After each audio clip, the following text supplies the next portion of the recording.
网红款，但是腮红呢又比较难做。我教给大家一个简单快捷的方法去操作腮红甲啊。我们平涂一层打底色，打底色呢，推荐大家做腮红甲的时候挑一个偏透色系一点的颜色，这样做出来的腮红质感会更好看。然后这个色胶的饱和度，如果你色胶的饱和度比较高，我们就薄薄的涂一层就可以了啊。靠近甲沟的地方，靠近皮肤的地方，我们要拎起皮肤来涂抹。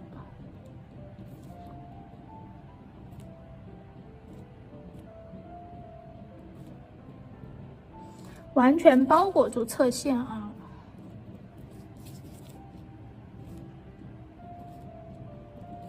指尖轻轻的包边包一下，整体带均匀，像这个样子，照灯10秒。接着我们再来薄薄的叠加第2层，不需要太厚啊。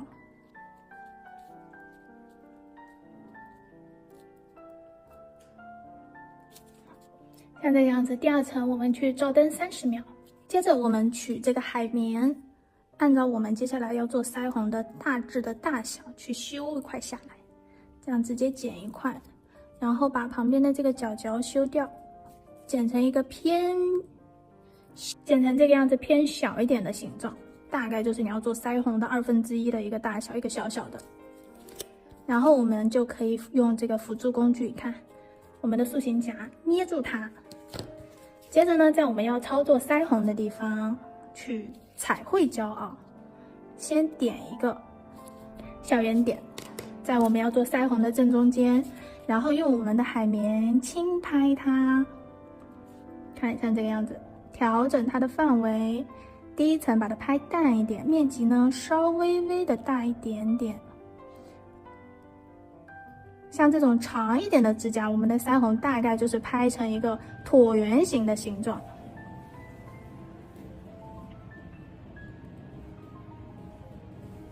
然后尽量把它颜色拍淡一点点，两侧不要漏掉啊。我们的腮红要有一个整体性，范围大概是占我们整甲面的差不多2/3的一个范围。这样做出来的腮红就很好看。好，调整到你想要的一个饱和度了之后，我们去照灯30秒，颜色不要太深，面积范围大概占我们整甲面的2/3啊。然后照灯30秒，第1层照干之后，我们用同样的技法去拍打第2层。第2层注意我们的面积范围就要比刚刚还要再小很多，然后胶量一定要很少。彩绘胶它本身的饱和度是很高的，所以我们只要一点点胶体就好了。如果你取胶取太多了，擦掉，然后给它刮掉，对不对？或者是你用棉片给它擦掉，都是可以的。取胶量不要太多啊。然后用刚刚的海绵同样的方法去拍打它，但是这个时候呢，拍打的时候就要注意了，我们中心要更深一点，叠加的第2层的这个范围不要太大，要小一点点。要比刚刚的小一整圈，这个样子我们的腮红才是由浅到深的一个状态啊。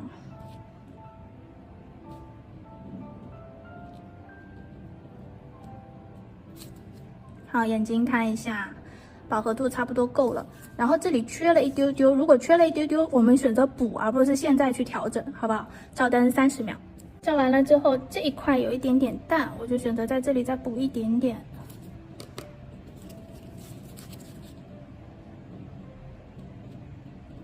哪里浅补哪里，范围不要再扩大了。过渡做好，像这样，我的腮红就在正中间，是一个最深的地方，看得见吗？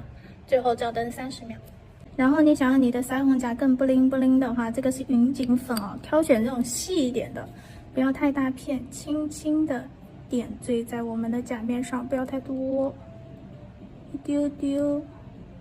然后甲面中间可以稍微密集一点，跟腮红一样，然后靠近边缘的地方就少一点点。就是刚刚照完灯之后，甲面上会有一点点的浮胶，我们就利用这个浮胶去贴我们的云锦粉，看得见吗？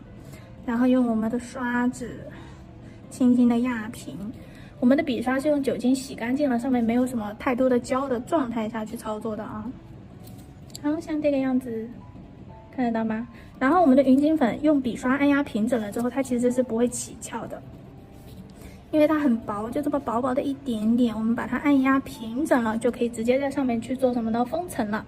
好，然后因为我整甲面建构已经刚刚用延长胶做的特别好了，所以我们不需要做完款式之后的后建构，那么我们直接用钢化封层进行一层封层就可以了。涂抹瓶装胶的钢化封层的话，我们是先离后缘靠近皮肤的地方有一定的距离，大概是1毫米，不要碰到皮肤的进行大面积的涂抹，指尖没关系啊，指尖是不是没有靠近皮肤，对不对？然后接着用我们的小笔啊去涂后缘，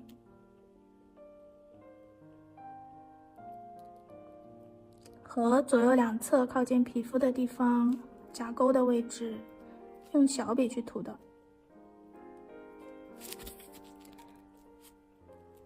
另外一边也是的，因为瓶装胶相对来说偏水润一点，所以我们的取胶量一开始不要取太多，相对薄涂在甲面上就可以了。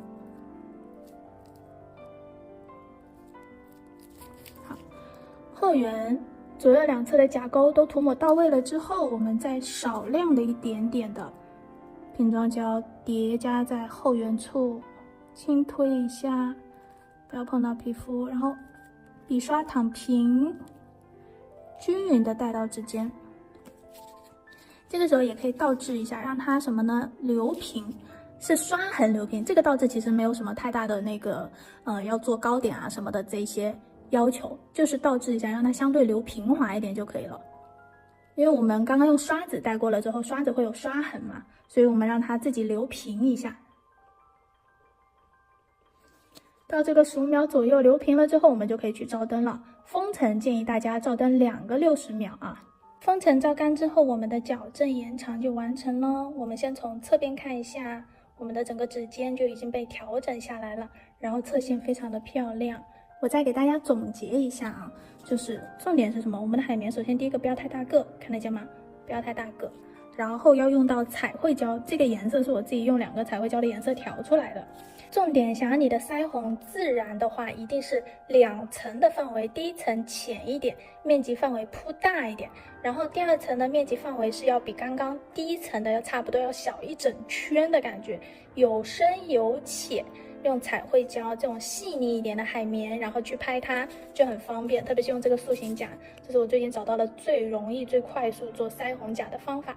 那么今天的课程就到这里喽，有任何不懂的大家视频底下给我留言哦，拜拜。